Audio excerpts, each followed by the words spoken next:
Let's think about the title. The Why title, you've picked it. yeah, why I picked it, I mean, I'm not sure I believe in it anymore, but it was certainly something I really believed in when I first started my practice.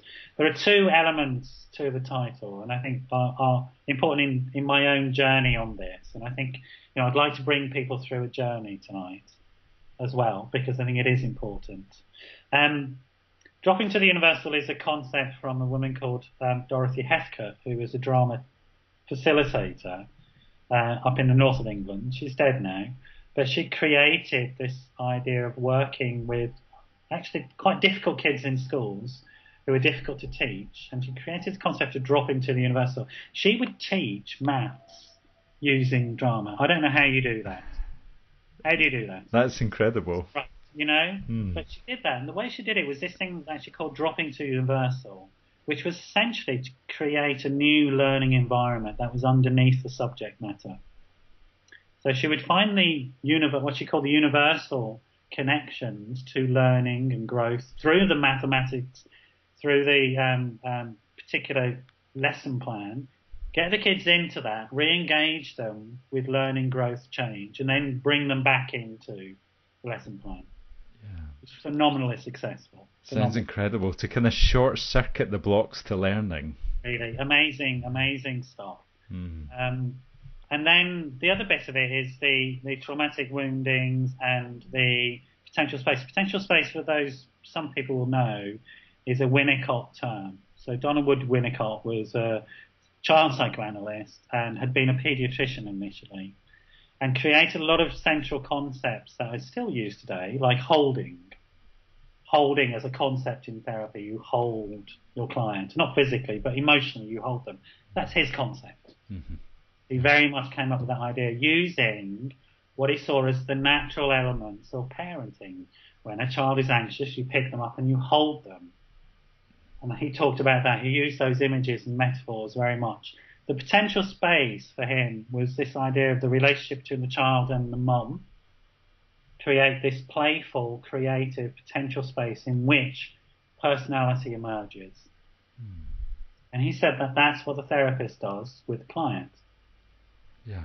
The therapist creates that potential space between themselves and the client so that things can emerge. The true self, as he called it, can emerge. The personality can emerge. So there's that. And then traumatic woundings, the notion that traumatic woundings can disrupt that. So dropping to the universal is coming underneath those blocks, the traumatic wounding, back into that, what I think of as a potential space, re-engaging with that relationship. Yeah? So that's why I chose it. Okay. Before we get there, though, there's some practical stuff, isn't it? We were talking about beforehand. Sorry. Yeah, well, that's what I was thinking about in terms of then when you have a client in front of you who has those symptoms of trauma, who's maybe violent, who's self-medicating.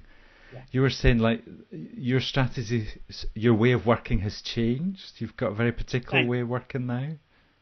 I used that stuff right at the beginning of my practice in Scotland when I was working in forensic settings. So working with some quite seriously dangerous people who were not going to be released unless they were shown to be safe, but who obviously did all of them, apart from a couple, carry baggage of trauma. Really did. That wasn't a justification for what they were doing, but a way of understanding, because we had to work through that stuff to get people to try and be safe. The idea was public safety. There was a lot at stake. Okay, so there was no. It was quite serious stuff, is what I'm saying. Yes.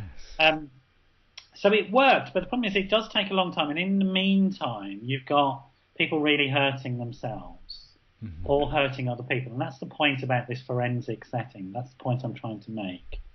That this stuff can lead to some very serious consequences.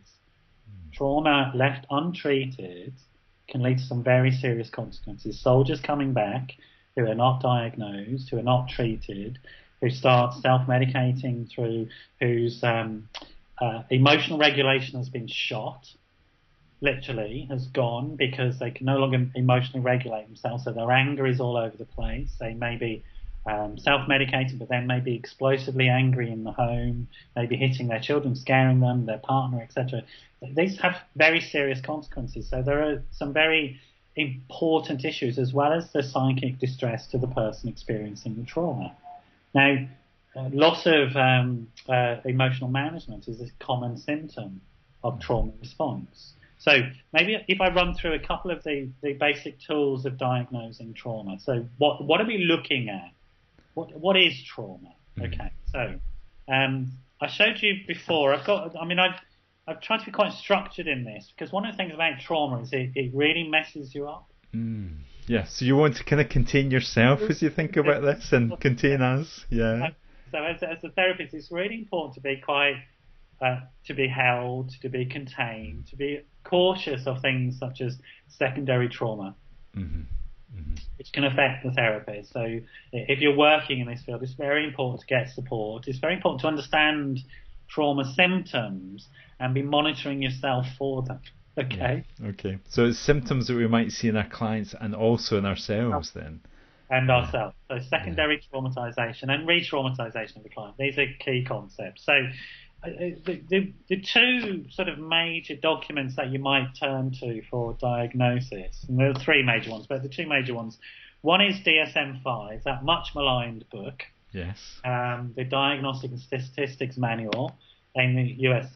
That's the US. In Europe, though, we use ICD-10, which is the European version of that. So both of these are diagnostic manuals that give you lists of symptoms, and they're quite useful as lists of symptoms. They don't give you a definition of a human person. They give you a list of some warning signals. You know, if you've got this list of stuff, there should be bells ringing in your head. Okay. Yeah? So they're quite useful for that, but it's not defining a person, as I say. So the type of things that DSM talks about is that as a therapist or as an assessment, if you think somebody might have post-traumatic stress, and now we say post-traumatic stress, not PTSD, because we understand that it's not really a disorder. It's a perfectly understandable response to repeated exposure to life-threatening or perceived to be life-threatening situations. Okay. So that sounds really important that the D has dropped out of the label. Yeah. I think for most of us, yeah, it's still there. I mean, it's still used, of course, but I wouldn't. Yeah, I see it as post-traumatic stress now. Also, partly because I think it's become so associated with soldiers.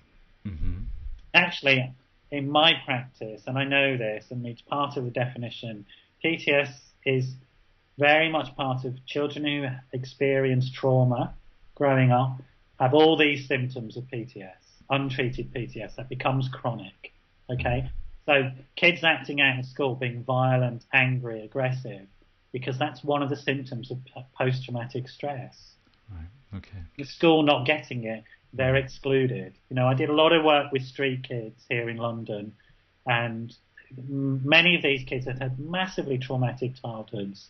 And what they were doing were just simply expressing symptoms of their trauma. As soon as it was recognised and we treated the trauma, these outbursts, these